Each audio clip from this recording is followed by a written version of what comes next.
ইসলামের অন্যতম গুরুত্বপূর্ণ একটা ইবাদত হলো কোরবানি।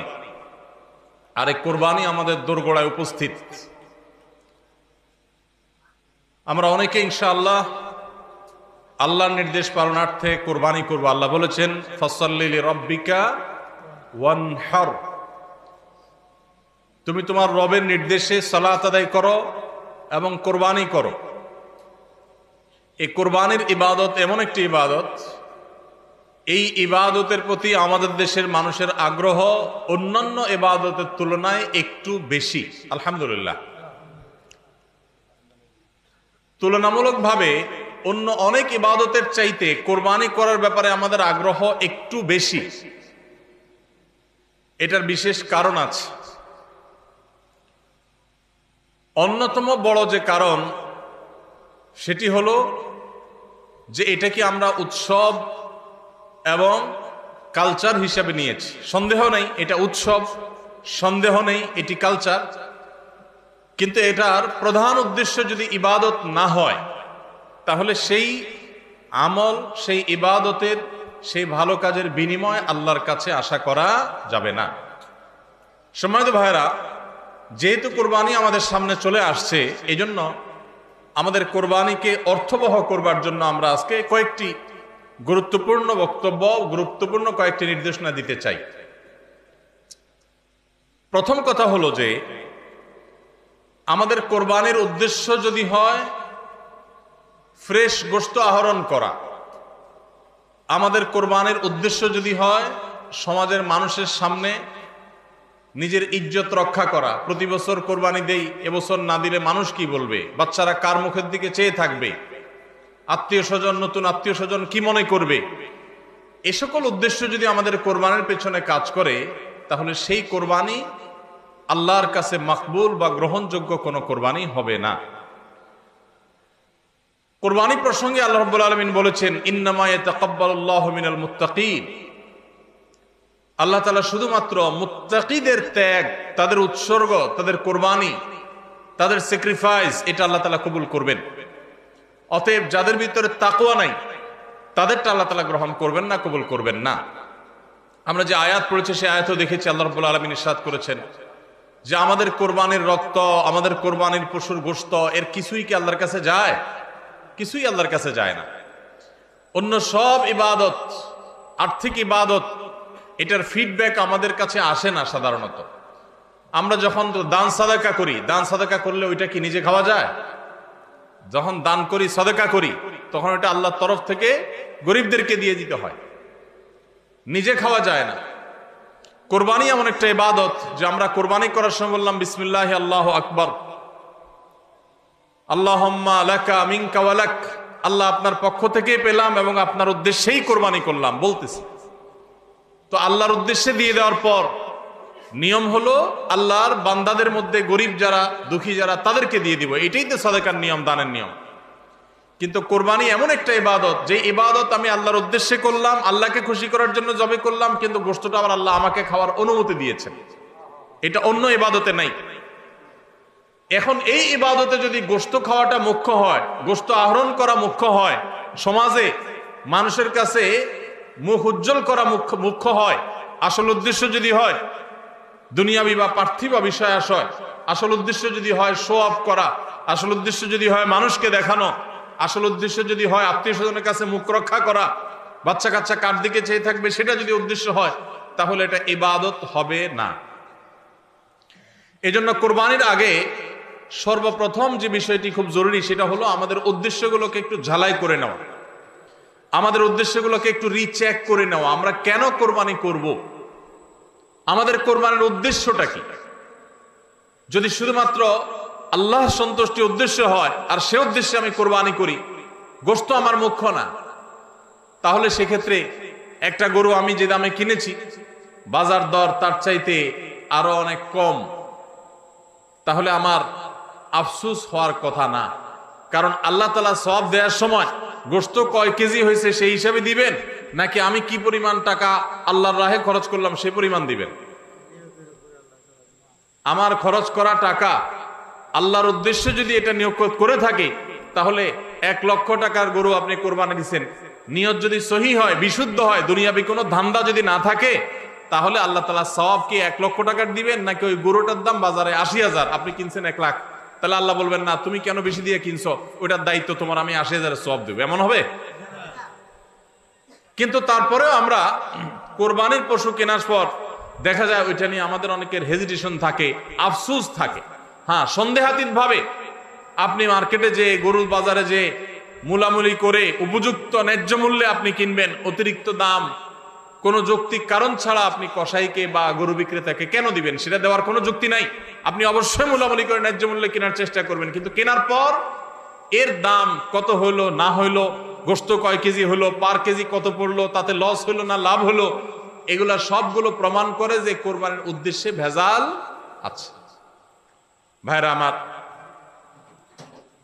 আমরা কোরবানি সাধারণত বেশিরভাগ মানুষ গরু দিতে পছন্দ করি। এর অনেক কারণ আছে অবশ্য। আমাদের দেশে ছাগল উৎপাদন হয় খুব কম, নানা কারণে ছাগল উৎপাদনের জন্য আমাদের এই দেশ, পৃথিবীর অনেক দেশে ছাগল অনেক বেশি উৎপাদন করা যায়। বৃষ্টি বাদল এবং ঝড় তুফানের দেশে ছাগল উৎপাদন করা নানা কারণে কঠিন, যার কারণে গরু উৎপাদন বেশি হয়, আমরা গরু কোরবানি বেশি করি। এটা দোষের কিছু না, বরং এটা স্বাভাবিক। কিন্তু আমাদের অনেকের হয়তো গরু কোরবানি করার মতো সাধ্য নাই, ছাগল কোরবানি করার সাধ্য আছে। তারপরও দেখা যায় হাওলাত বরাত করে হলেও গরু কোরবানি দেই। কেন? কারণ ছাগল কোরবানি দিলে আশেপাশে মানুষ কি বলবে। এরকম জিনিস আমাদের মধ্যে আছে না নেই? যে এত বড় লোক মানুষ, এতদিন তো জানতাম পয়সা করিয়া আছে, উনি আবার ছাগল কোরবানি দিল, তাহলে চোখ মুখ মানুষের সামনে কেমনে দেখাবে? ভাইরা আমার, তো মানুষের কাছে কি বলবো, মানুষ কি বলবে, এই চিন্তা করে যদি গরুর জায়গায় ছাগলের জায়গায় আপনি গরু দেন, হাওলাত করিও দেন, তাতে আপনার এই কোরবানির দ্বারা সওয়াব হবে না। ভাইরা আমার, সবচেয়ে বেশি নিয়তের মধ্যে ভেজাল থাকে যেই ইবাদতে, তার নাম কোরবানি। অন্য কোন ইবাদতে নিয়তের মধ্যে ভেজাল এত বেশি থাকে না, কোরবানিতের মধ্যে নিয়তের ভেজাল যত বেশি থাকে। কারণ কি? কারণ হলো ওই যে কোরবানি করার পর এটার ফিডব্যাক, এটার উপকারিতা, গোশতগুলো, এগুলো সব নিজেই ভোগ করে মানুষ, আপনার কাছে আবার ফিরে আসে। এই জন্য নিয়তের মধ্যে ভেজালের সম্ভাবনা অনেক বেশি থাকে। ভাইরা আমার, আমাদের প্রিয় নবী সাল্লাল্লাহু আলাইহি সাল্লাম তিনি কিন্তু গরু কিংবা ওট দিয়ে কোরবানি দেন নাই। এর মানে এইটা না যে গরু বা ওট দিয়ে কোরবানি দিলে সওয়াব কম হবে, এটা না। উদ্দেশ্য হলো যে ছাগল, দুম্বা, ভেড়া এরকম ছোট পশু দিয়ে কোরবানি তিনি দিয়েছেন, সাহাবায়ে কেরাম অনেকে দিয়েছেন। এখনকার মিডল ইস্টের মানুষ শতকরা বোধহয় 90-95 জন মানুষ হবে, বা আরো বেশি সংখ্যক মানুষ হবে, প্রায় সবাই, তারা কিন্তু ছাগল, দুম্বা বা ভেড়া এই ছোট পশু দিয়ে কোরবানি দেয়। আমাদের দেশে আমরা বড় পশু অর্থাৎ গরু দিয়ে কোরবানি দেই, সেটার যৌক্তিক কারণ আছে। আমি বলেছি যে আমাদের দেশে গরু উৎপাদন করা যত সহজ হয়, ছাগল উৎপাদন করা এত সহজ হয় না, নানা কারণে। গরুর, ছাগলের চাইতে গরুর উৎপাদন বেশি হয়, সেই হিসাবে আমরা করি, ঠিক আছে। কিন্তু যদি উদ্দেশ্য হয় বড় পশু কোরবানি করে আমি বড় কোরবানি দাতা জাহির করব নিজেকে, তাহলে এর মাধ্যমে সওয়াব হওয়া তো দূরের কথা, মানুষ দেখানো ইবাদত করার কারণে শিরকে আসগরের গুনাহ হওয়ার আশঙ্কা আছে। আমার কথা কি বুঝাইতে পারছি? ভাইরা আমার, আমাদের দেশে বাস্তবতা হলো কিছু নেককার মানুষ আছেন, আল্লাহ তাআলা পয়সা করে দিয়েছেন, হালাল টাকা, আবার আল্লাহর উদ্দেশ্যে বড় পশু কুরবানি করে গরিব দুঃখীকে গোশত খাওয়ায়, গরিবদের পুষ্টির যোগান হয়, এরকম নেক উদ্দেশ্যওয়ালা মানুষ আছে আলহামদুলিল্লাহ। কিন্তু এই সীমিত সংখ্যক মানুষ ছাড়া সাধারণত গরুর সাইজ যত বড় হয় নিয়তের ভেজাল তত বেশি হয়। আমি কি আপনাদের বুঝাতে পারছি?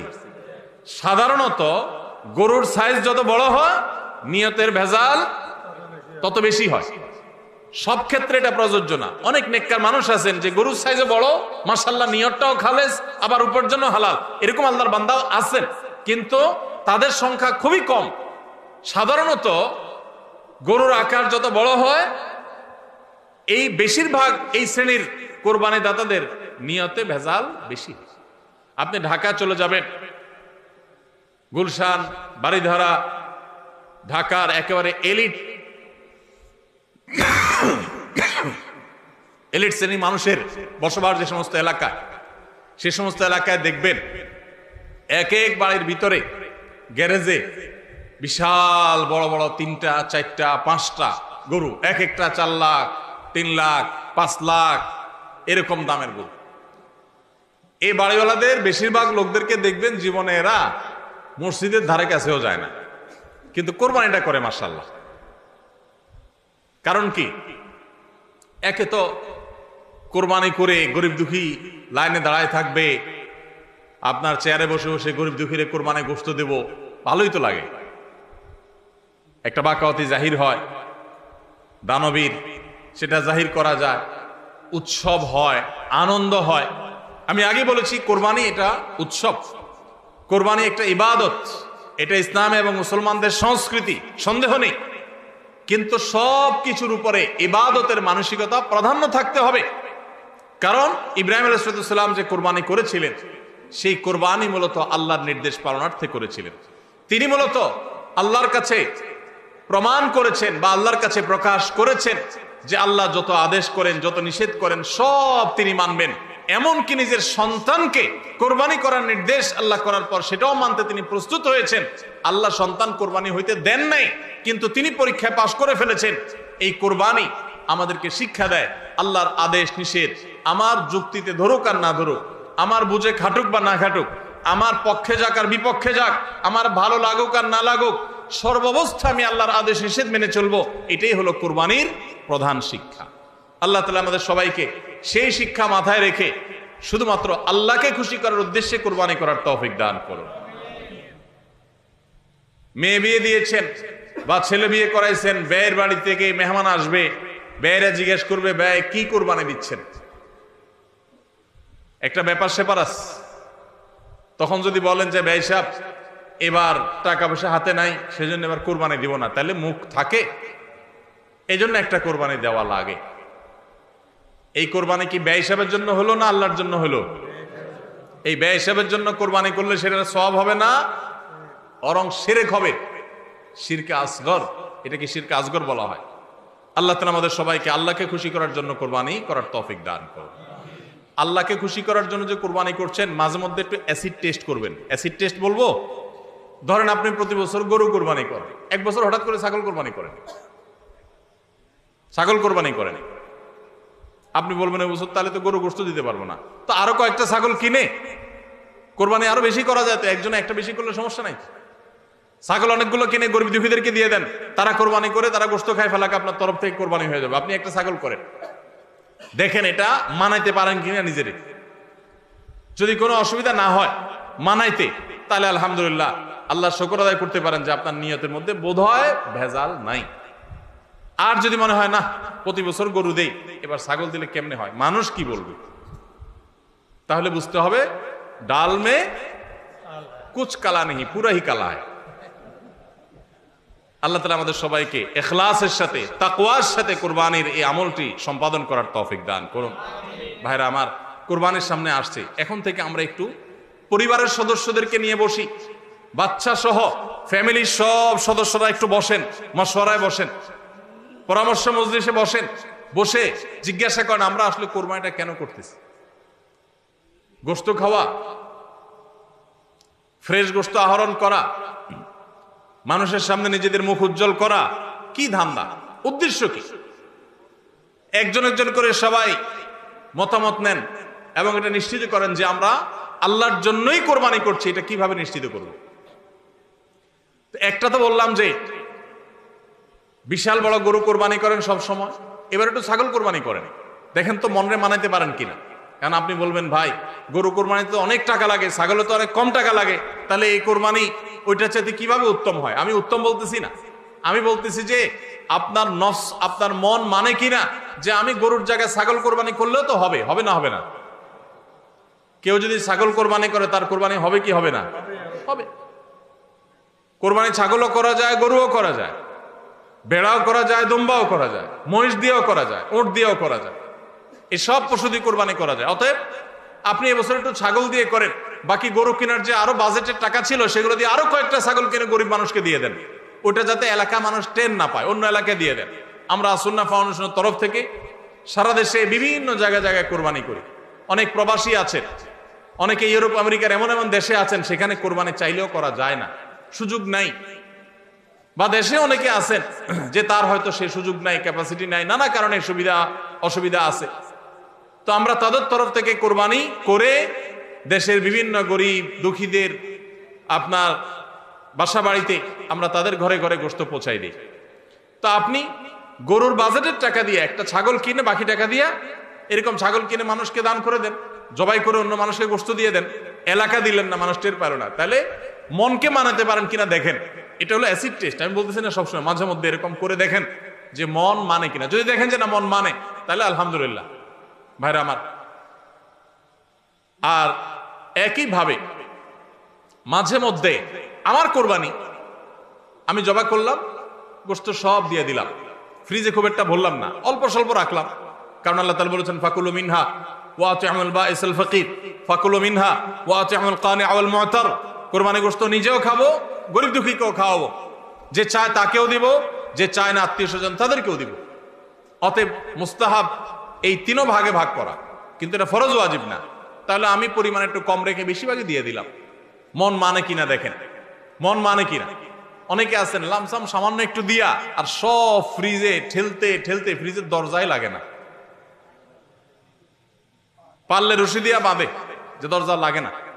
কারণ গোশত, পায়া, ভুড়ি, কলিজা, ফ্যাপসা সব ঢুকাইতে ঢুকাইতে ফ্রিজ বেচারা জাম হয়ে গেছে। তাহলে কোরবানি কেন করতেছি? গোশতের জন্য যদি কোরবানি হয়, এই কোরবানি কোরবানি না, এটা ফুর্তি। কোরবানি তো ত্যাগের নাম। আপনার ভিতরে ত্যাগ কতটা আছে, ত্যাগের মানসিকতা কতটা আছে। আপনি আল্লাহর রাহে আল্লাহকে খুশি করার জন্য লাখ টাকা দিয়ে গরু কোরবানি করেন, ভালো কথা। আপনার মধ্যে আসলে ত্যাগের মানসিকতা আছে কি এটা প্রমাণ করার জন্য মাদ্রাসা, নতুন মাদ্রাসা হচ্ছে, সেখানে লক্ষ লক্ষ টাকার দরকার আছে, আপনি সেখানে 20,000 50,000 টাকা অকাতরে দিতে পারেন কিনা, এটা অ্যাসিড টেস্ট। সেখানে টাকা বাইর হয় না। কোরবানিতে লাখ টাকা দেন, মাদ্রাসা টাকা দেন না, মসজিদে টাকা দেন না, আরো অনেক দিনের কাজ আছে সেখানে টাকা দেন না। গরিব দুঃখী মানুষ আছে, তাদের দরকার। একজন গরিব তার চিকিৎসা মাত্র 20,000 টাকা হলে হয়ে যায়, আপনি 20,000 টাকা দিতে পারেন কিন্তু দেন না, 2,000 দেন, 500 টাকা দেন। কিন্তু কোরবানির সময় মাশাআল্লাহ 1 লাখ টাকার গরু কিনেন। যদি আল্লাহর জন্যই হয়, স্যাক্রিফাইস যদি হয়, কোরবানিও করেন, ওখানেও দেন, কিন্তু কোরবানির সময় আসেন ওখানে নাই, তাহলে আপনার এই কোরবানিটা কি আল্লাহর জন্য হচ্ছে না নিজের জন্য হচ্ছে, আল্লাহর খুশির জন্য হচ্ছে না অন্য কোনো উদ্দেশ্য হচ্ছে? এই প্রশ্ন জোরালো ভাবে আমাদের অবশ্যই রাখতে হবে। ভাইরা আমার, এর মানে আবার কেউ এটা বুঝেন না যে কোরবানি কম হোক আমরা সে চেষ্টা করবো না, কোরবানি আরো বেশি বেশি করার চেষ্টা করবেন। কোরবানি যত বেশি হবে তত আমাদের সব দিক থেকে লাভ। যারা কোরবানি বিদ্বেষী, সেকুলার, বিশেষ করে এক শ্রেণীর মুসলিম বিদ্বেষী নাস্তিক আছে, কোরবানির মৌসুম আসলেই দেখবেন এদের পাখা গজায়।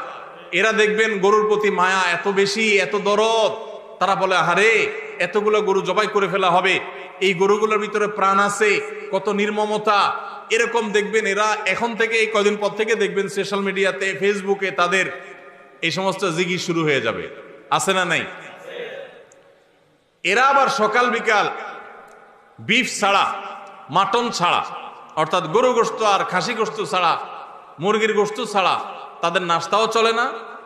তাদের নাস্তায় থাকে হলো আপনার চিকেন স্যান্ডউইচ, তাদের দুপুরে থাকে হলো বিফ কারি, তাদের রাতে থাকে হলো গরুর কালাবুনা অথবা মাটন, ডাল খাসি। 3 বেলা গোশত ছাড়া চলে না। কিন্তু মুসলমানদের কোরবানি আসলে তাদের কি হয়? অ্যালার্জি ছাড়া চুলকানি শুরু হয়, আছে না নাই? এই জন্য এদের প্রতিবাদে কোরবানি আরো বেশি করে করবেন, কিন্তু সেটা আল্লাহকে খুশি করার জন্য যেন হয়। কারে খুশি করার জন্য হবে? আল্লাহকে খুশি করার জন্য। ভাইরা আমার, কোরবানি যত বেশি হবে আমাদের যেরকম সওয়াব হবে, আমাদের দেশের অর্থনীতিতে অনেক বেশি কল্যাণ বয়ে আনবে এই কোরবানি। কিভাবে সেটা? প্রতি বছর কোরবানিতে যে লক্ষ লক্ষ গরু ছাগল জবে হয়, এই লক্ষ লক্ষ গরু ছাগল এগুলো তো আসমান থেকে নাজিল হয় না, জমিন ফেড়ে বের হয় না। এক সময় ইন্ডিয়ান গরুর উপরে আমাদের দেশ নির্ভর ছিল। আলহামদুলিল্লাহ গত বেশ অনেক বছর ধরে আপনারা দেখেন যে আমাদের দেশীয় গরু দিয়েই আমাদের কোরবানির ম্যাক্সিমাম চাহিদা প্রায় পূরণ হয়ে যায়। ইন্ডিয়ান গরুর উপর এখন আর আমাদের কোরবানি নির্ভর নয়। এই যে গরুগুলো উৎপাদন হচ্ছে, আপনি উত্তরবঙ্গে গেলে দেখবেন, আমি যাই বিভিন্ন সময়, সিরাজগঞ্জ যাবেন, পঞ্চগড় যাবেন, ঠাকুরগাঁ যাবেন, দিনাজপুর যাবেন, বিভিন্ন জায়গায় যাবেন উত্তরবঙ্গে, দেখবেন যে কৃষকরা তারা অনেকে গরু পালন করছেন। আমরা সুন্নাহ ফাউন্ডেশন থেকে যখনই কোনো বিধবাকে, কোনো গরিব অসহায় মানুষকে স্বাবলম্বী করার জন্য বলি আপনাকে কোন জিনিসটা কিনে দিলে আপনার বা ভালো হয়, আপনি সেটা দিয়ে উপার্জন করতে পারবেন। বেশিরভাগ বিধবারা, বেশিরভাগ অসহায় মানুষেরা তারা বলে একটা গরুর বাছুর কিনে দেন, একজোড়া ছাগল কিনে দেন, তাহলে এগুলো আমি সারা বছর বড় করব। এগুলো বড় করতে আমার কোনো ঝামেলা নাই। দোকানদারি করা অনেক ঝামেলার কাজ, চ্যালেঞ্জের কাজ, বাকি চলে যায়, টাকা তোলা যায় না, এগুলো সহজ। এই বাছুরটাকে আমি ঘাস খাওয়ায় বড় করব। কোরবানি মৌসুম আসলে এই 20,000 30,000 টাকা দিয়ে কিনা বাছুরটা আমি 70,000 80,000 টাকা বিক্রি করব, ডাবল হয়ে যাবে, আমার লাভ হবে। তাদের জন্য এটা সহজ। তো কোরবানির এই ইবাদতটা মুসলমানরা যেটা করেন এদেশে, এটার মাধ্যমে এদেশের আর্থ সামাজিক উন্নতি হয়। লক্ষ লক্ষ হাজার হাজার কৃষকের, পশুপালনকারীদের তাদের উপার্জনের মাধ্যম হয়। কোটি কোটি টাকা, মিলিয়ন মিলিয়ন টাকার ডিলিংস হয়, লেনদেন হয়, যেটা জাতীয় অর্থনীতির চাকা এটাকে ঘোরাতে সাহায্য করে। কোরবানির এই ইবাদত এটা আমাদের অনেক গরিব অভাবী মানুষের পুষ্টির যোগান দেয়। আপনারা জানেন অনেক গরিব মানুষ আছেন কোরবানির মৌসুমে মন ভরে একটু গোশত খাইতে পারেন, সারা বছর গোশতের দাম এত বেশি, তো বেচারারা কিনে খেতে পারেন না। তাহলে কোরবানির এই গোশত, কোরবানির এই উৎসব, এই ইবাদত, এটার মাধ্যমে পশুপালনকারীদের উপার্জনের মাধ্যম হয়। সারা বছর যারা অপেক্ষা করে কোরবানির সময় পশু জবাই করে, পশু বিক্রি করে আবার তারা পশুপালন করবে, এর মাধ্যমে তাদের আর্থিক যে অনটন আছে এটা দূর হয়, তাদের উপার্জনের মাধ্যম হয়। আবার গরিব অভাবী মানুষ যারা আছে, যারা পুষ্টির অভাবে থাকে, পুষ্টিহীনতায় থাকে, তাদের আমিষের অভাব থাকে, তাদের খাদ্যের মধ্যে আমিষ পরিমাণ মতো থাকে না, সেই লোকগুলোর এই কোরবানি উপলক্ষে এক একজন 2 কেজি 4 কেজি 5 কেজি গোশত পাইলে কয়েকদিন ধরে তারা আমিষ খেতে পারে, তাদের পুষ্টির যোগান হয়। ভাইরা আমার, এর মাধ্যমে লক্ষ লক্ষ কোটি কোটি টাকা লেনদেন হওয়ার কারণে দেশের অর্থনীতির চাকা সচল হয়। নানা দিক থেকে এর পার্থিব উপকারিতা আছে। যারা কোরবানির বিরোধিতা করে ওরা বসে বসে ওই মাটন কারি, ওই বসে বসে আপনার বিফ, বসে বসে চিকেন স্যান্ডউইচ, এবং বসে বসে তারা বার্গার খাওয়া ছাড়া আর কোনো কাজ তাদের নাই। এদেশের অর্থনৈতিক উন্নয়নের পিছনে তাদের কোনো ভূমিকা নাই। প্রবাসের যে রেমিটেন্স এদেশে আছে, যত রেমিটেন্স আসে, যেটি আমাদের দেশের অর্থনীতির চাকাকে সবচেয়ে বেশি সচল রাখে, গার্মেন্টস শিল্প একটা চাকা আর রেমিটেন্স আরেকটা চাকা, এই দুইটা চাকা আমাদের দেশের অর্থনীতিকে মূলত সচল রাখে। সবচেয়ে বেশি বৈদেশিক মুদ্রা আমরা কামাই এই দুইটা মাধ্যমে। ভাইরা আমার, আপনারা নিশ্চয়ই জানেন, চাঁদপুর এলাকার মানুষ আপনারা, এই চাঁদপুরে প্রায় প্রতিটা ঘরে ঘরে বিদেশি আছে না নাই? প্রত্যেকটা ঘরে ঘরে প্রায় অনেক প্রবাসী ভাইরা আছে। এই প্রবাসী ভাইরা যারা আছেন, যাদের টাকায় এ দেশের অর্থনীতির চাকা চলে, তারা ম্যাক্সিমাম মিডল ইস্ট প্রবাসী বা মালয়েশিয়ান প্রবাসী, ম্যাক্সিমাম তারা মুসলিম কান্ট্রিগুলোতে শ্রম দিতে গেছেন এবং তাদের ঘাম ঝরানো টাকা দিয়ে এদের সচল হয়। আর এই দেশের আইন, এদেশের নিয়ম, এদেশের সংবিধান, এদেশের সবকিছুর ক্ষেত্রে সবচেয়ে বেশি পোদ্দারি করে হলো ইসলাম বিদ্বেষীরা, আর টাকাটা আনে সবচেয়ে বেশি ইসলামিস্টরা। যত মধ্যপ্রাচ্য প্রবাসীরা টাকা আনে, তাদের 99% তারা আলহামদুলিল্লাহ ইসলামকে ভালোবাসে, মহব্বত করে। আমি 10 বছর সৌদি আরবে প্রবাসী ছিলাম, আমি জানি। আমি মিডল ইস্টের বিভিন্ন দেশ ঘুরে ঘুরে প্রবাসীদের ব্যক্তিগত জীবন, তাদের চিন্তা দর্শন, এগুলোকে কাছে থেকে দেখার সুযোগ আমার হয়েছে। প্রবাসীদের যে টাকা এদেশের অর্থনীতির চাকা সবচেয়ে বেশি সচল থাকে।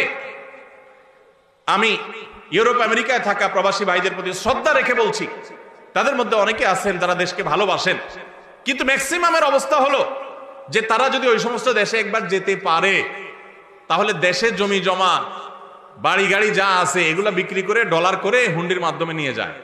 কারণ ওই দেশে তার একটা বাড়ি কেনা লাগবে, কারণ সে সেখানকার নাগরিক হয়ে যায়। আর মিডল ইস্টে যারা যায় তারা নাগরিক হইতে পারে না, এই জন্য ওখান থেকে একটা রিয়াল, একটা দিরহাম পারলে ওইটা বাঁচিয়ে দেশে পাঠায়। ঠিক না বেঠিক? অতএব কোরবানির উৎসবের মাধ্যমে দেশের অর্থনীতির চাকা সচল হয়। প্রবাসীদের কষ্টার্জিত আয়ের মাধ্যমে দেশের অর্থনীতির চাকা সচল হয়।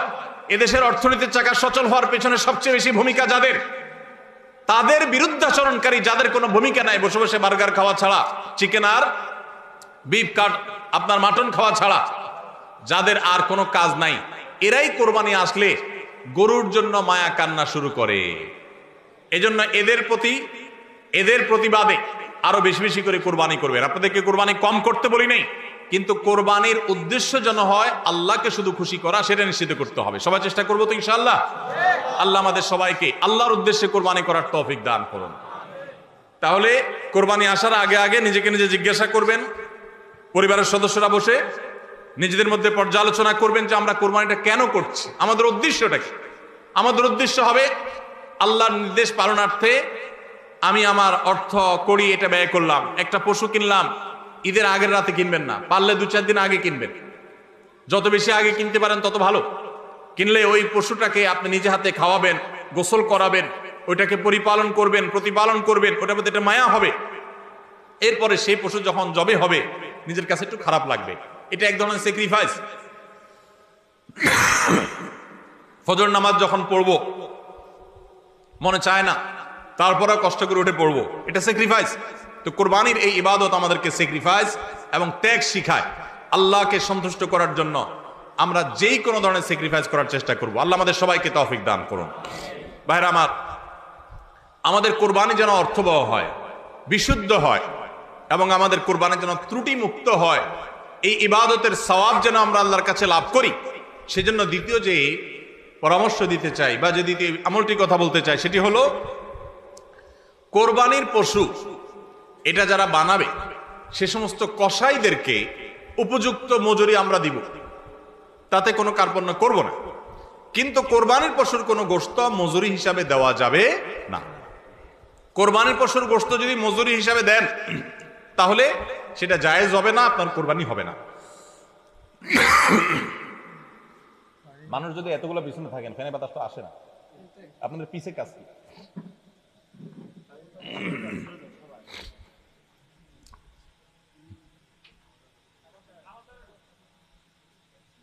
জি ভাই, তো যেটা বলছিলাম যে কোরবানির পশুর গোশত এটা যে কসাইরা বানায়, সে কসাইদেরকে কোরবানির পশুর গোশত থেকে কিছু দেওয়া যাবে না।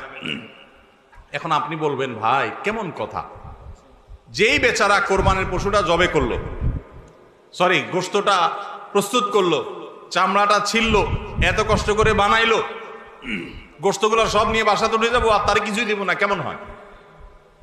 দেখতে মনে হচ্ছে এটা অমানবিক না? আসলে কাহিনী ভিন্ন। কাহিনী কি? কাহিনী হলো কোরবানির পশু আমরা যখন জবাই করলাম, বিসমিল্লাহ আল্লাহু আকবার, আল্লাহুম্মা মিনকা ওয়ালাক, এটা যখন জবাই করলাম আল্লাহর নামে, তখন এই পশু আল্লাহর নামে জবে হয়ে গেছে। এটা মূলত যেটা বললাম গরিব দুঃখীকে দেওয়ার কথা। কারণ আমরা যখন যাকাত দেই, সাদেকা দেই, তখন কি ওটা নিজে খাইতে পারি? আর তাহলে কোরবানির গোশত তো খাইতে পারার কথা না, কিন্তু আমরা খাইতে পারতেছি কেন? আল্লাহ তাআলা এই একটা আর্থিক ইবাদত আল্লাহ কবুল করেছেন। আমরা যখন সহিহ নিয়তে যদি করে থাকি, আল্লাহ কবুল করে এরপর বলেন ঠিক আছে তোমাকে দিলাম, তুমি খাও আমার তরফ থেকে, আল্লাহর তরফ থেকে এবার আমি খাই। তো এই কোরবানির গোশত এটা বিক্রি করা জায়েজ আছে না জায়েজ নাই? না জায়েজ। কেন জায়েজ নাই? কারণ এটা তো ওই যে আল্লাহ আমাকে হাদিয়া দিয়েছেন গ্রহণ করার জন্য, আল্লাহর নামে দিয়ে দিয়েছি, এটা আমি বিক্রি করার সুযোগ নাই। এখন কসাইকে যদি আমি গোশত দেই পারিশ্রমিক হিসাবে, তাহলে এটা একরকম বিক্রি করার মতো হয়। কিভাবে? তিনি কষ্ট করেছেন, তাকে তার বিনিময় দিলাম, তাহলে বিক্রি করার মতোই হলো। আমি গোশতটা তাকে একটা বিনিময় নিয়ে দিলাম, গোশত দিয়ে টাকা নিলাম, বিক্রি করা এটা, এখানে গোশত দিয়ে শ্রম দিলাম, একই জিনিস। এই জন্য এটা জায়েজ নাই। তাহলে কি করবেন? কসাইকে তার ন্যায্য মূল্য দিবেন, একটা গরু বানানোর জন্য যা লাগে তা পুরাটা দিবেন, এবং আগে ভাগে এগুলো চুকায় নিবেন। মুশকিল হলো কসাইরা জানে যে একটা গরু বানাইতে হয়তো বাজার দর অনুযায়ী সে 10,000 টাকা নিত, এখন সে 8,000 রাজি হয়ে গেছে। কেন 8,000 রাজি হয়ে গেছে? কারণ সে জানে তার সাথে আরো যে 3-4 জন থাকবে, সবাইরে আপনি কমপক্ষে এই 4 জনকে যদি 2 কেজি করে বা 3 কেজি করে গোশত দেন, তাহলে 3-4 12 কেজি হবে। তো 12 কেজি গোশতের বাজারের দাম কত?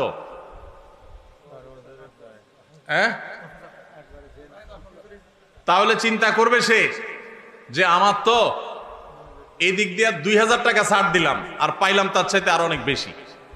এই জন্য কসাই কম টাকা রাজি হয়ে যাবে। কসাইকে এই জন্য আগে ভাগে বলে দিবেন, শুনেন, কথা শুনেন ভালো করে, গোশত কিন্তু আপনাকে এক পিছু দেব না, আপনি কত নিবেন সেটা আপনি চুকান, আমার খাটলে নেব, না হলে অন্য কসাইয়ের সাথে আলাপ করবো, কিন্তু আগে মাথায় এটা রাখেন আপনারা কিন্তু আমি গোশত দেব না, টাকা যা নেওয়ার নিবেন।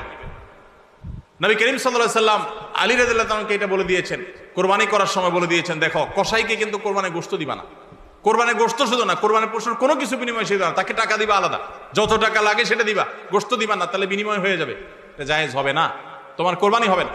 এই জন্য ভাইরা এই জিনিসটা আমাদের সাবধান থাকতে হবে, কসাইকে কোরবানি গোশত বিনিময় হিসাবে দেওয়া যাবে না। হ্যাঁ, কসাই যদি গরিব হয় তাহলে সেক্ষেত্রে অন্য গরিবকে আপনি আধা কেজি করে দিচ্ছেন, কসাইরও আধা কেজি দিতে পারেন, অন্য গরিবকে 1 কেজি করে দিচ্ছেন, কসাইরও 1 কেজি দিতে পারেন, কিন্তু কসাই হিসাবে না। সেটা হলো তিনি যদি কসাইগিরি নাও করতেন তারপরও আপনি তাকে দিতেন যদ্দুর অদ্দুর দিবেন, এর বেশি যদি আপনি দেন এবং সেটা যদি বিনিময় হিসাবে দেন তাহলে কি হবে না, জায়েজ হবে না। এই একটা মাসআলা না জানার কারণে আমাদের অনেকের কোরবানি এটা নিয়ে টানাটানি দেখা দেয়। নাম্বার 3 এবং শেষ পয়েন্ট হলো, কোরবানির পশুর গোশত এটা আপনি আহরণ করতে গিয়ে মাথায় রাখবেন যে কোরবানির পশুর রক্ত, বুড়ির ময়লা, এগুলো যেন আশপাশের পরিবেশটা নষ্ট না করে। আমরা অনেক সময় দেখি কোরবানির ঈদের 2 দিন 4 দিন 5 দিন পর পর্যন্ত রাস্তাঘাট দিয়ে চলা যায় না দুর্গন্ধের চোটে, ঠিক না বেঠিক?